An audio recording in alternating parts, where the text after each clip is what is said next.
Hi guys, my name is Darrell Harris, and I'm an Eden endorsing artist, and I just wanted to put out my first installment for my playing tips video. We talked about it at the Guys of Eden with Eden, and they thought that would be a good idea to have players giving practical playing tips and that kind of stuff. And there's a number of other artists that are actually doing that on the Eden site. Basically today I'm going to talk a little bit about the funk slap kind of thing. That's obviously really popular and has been for a long time. Larry Graham, the legendary bass player, he was kind of the father of that technique way back when. And my understanding from reading what he had said basically was, that developed from him playing without a drummer. He wanted to be able to keep his own time with the percussive sound. So that's kind of where I think that developed primarily. And it's probably where it's best known for coming from. For me, what's important is trying to play in a really natural manner and not tweaking your body in weird ways with your hands, doing unnatural motions which tend to slow you down and cause problems playing. So basically for me, I start with taking my right hand, dropping it to your side, and I just bring it up like this and do that kind of a motion. And that's basically what you're doing. That's kind of what I shoot for. Really natural.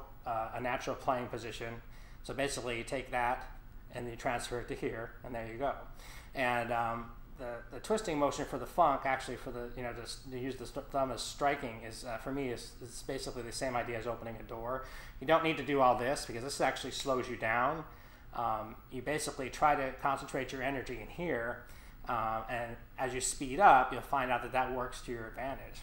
So for me, I like to start with my students, people I worked with in the past, when they want to learn how to play the funk kind of stuff, is I start with just playing quarter notes.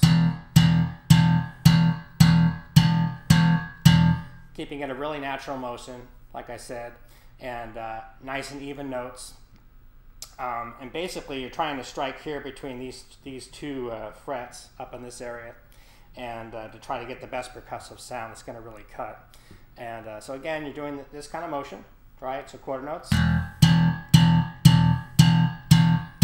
Okay, and the best way to practice that is with a metronome. Basically, put the quarter notes, the metronome at a quarter note pace. And you can start slow. You don't have to start fast. And do quarter notes, perhaps maybe for 2 bars, and then do 8 notes for 2 bars. And I'll do an example for you. Here we go.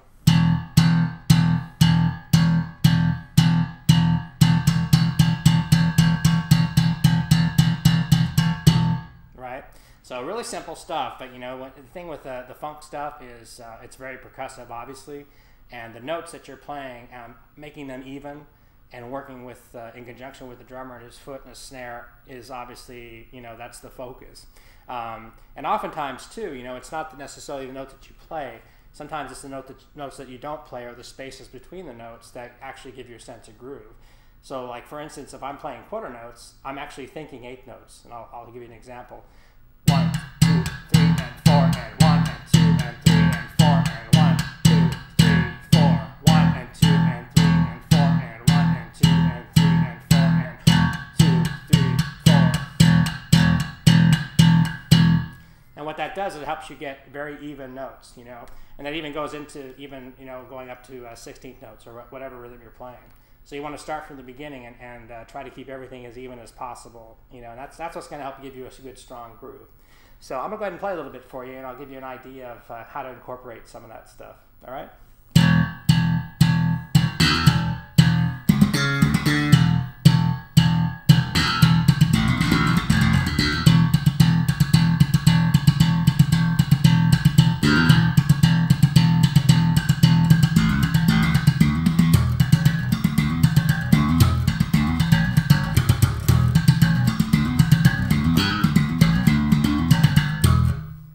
Basically, that's incorporating all those things I just talked about.